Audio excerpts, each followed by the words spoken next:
your forecast first. Sponsored by Maddox Heating, Cooling, and Plumbing.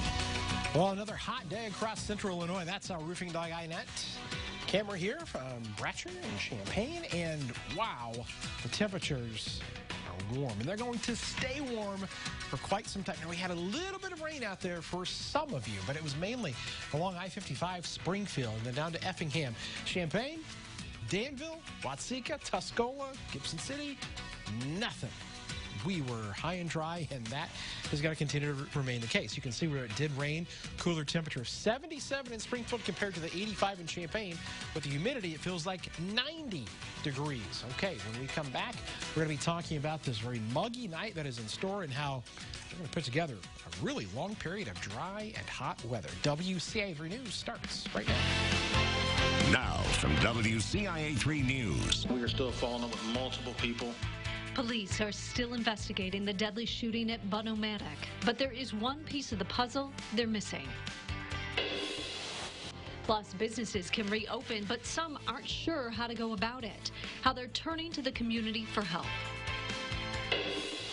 We've been down to less than a one-day supply of some blood types. And that's why it was so important for you to come out and donate. And many of you did just that. You're watching your local news leader. This is WCIA 3 News at 5. We kind of know the who, what, when, where, and how. We're missing the why. And it's the one question people want to know about the Maddox shooting in Springfield. Good evening.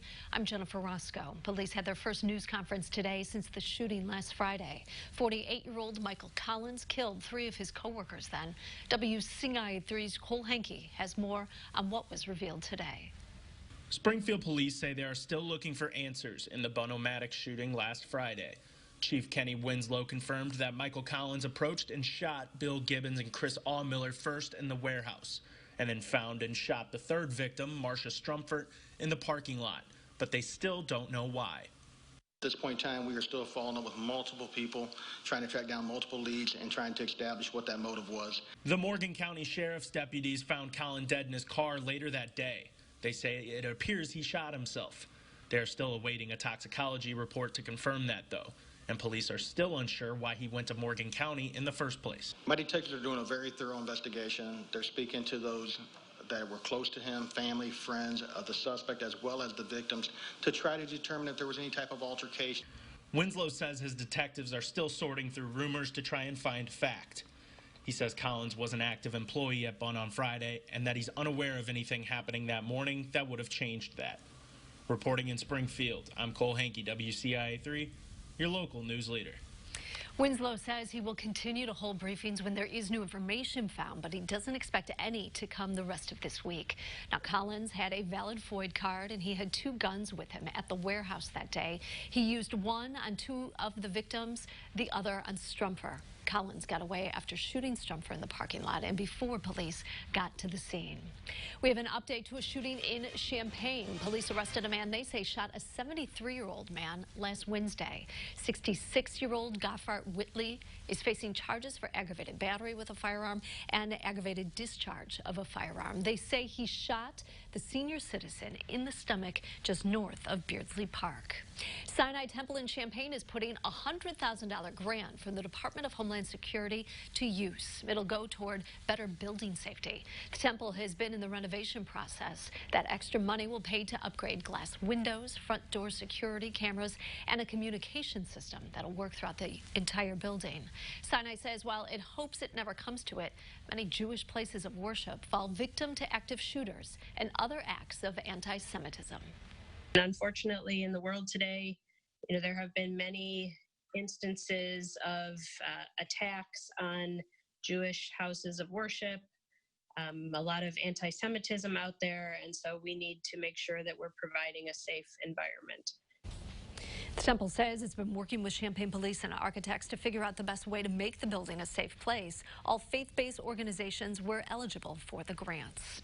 A Mattoon man who kidnapped a Champaign business owner is having his sentence reduced. Francisco Villalobos pleaded guilty to kidnapping the owner of La Bamba, Antonio Aguas, in 2006. Originally, he was given 31 years. This week, a federal court reduced that by 10 years based on a recent Supreme Court case that called counts of violence with a firearm, quote, unconstitutionally vague. His accomplice in his case also had his sentence reduced. Villalobos has already served 14 years. The Champaign County Sheriff's Office is warning of an ongoing IRS scam. They say people are being called from official-looking numbers. They're being told their Social Security number was used for opening several bank accounts that were used for drug trafficking and money laundering. You're asked to transfer money to take care of an outstanding warrant, and you're not supposed to tell anyone else, or you'll be arrested. If you get a call like this, hang up and call the agency's official published number. No one was hurt after a house fire this morning in Danville. It happened near the corner of Commercial and Florida Streets. Crews saw flames coming from the side of the house. They say it was vacant and utilities were disconnected. The fire is under investigation. 6 people in Champaign County are sick from a multi-state cyclosporasis outbreak. The Public Health District says it's believed to be linked to fresh expressed packaged garden salad. Those are sold in stores like Walmart and Aldi and Hy-Vee. They're recalling products. Symptoms include diarrhea, loss of appetite, weight loss, and others. The infection and symptoms can last for months if left untreated. Looking at today's numbers from the state on COVID-19, there were 828 new cases for a total of more than 144,000. The positivity rate is holding steady at 2.6%. It's killed more than 6,900 people, 30 of which happened in the last 24 hours. The doors are back open at most restaurants and businesses in phase 4, but that doesn't necessarily mean people are ready to go out. Though some places like bars have seen people rushing to return, others are struggling to keep the lights on. WCIA3's Gabrielle Franklin has more.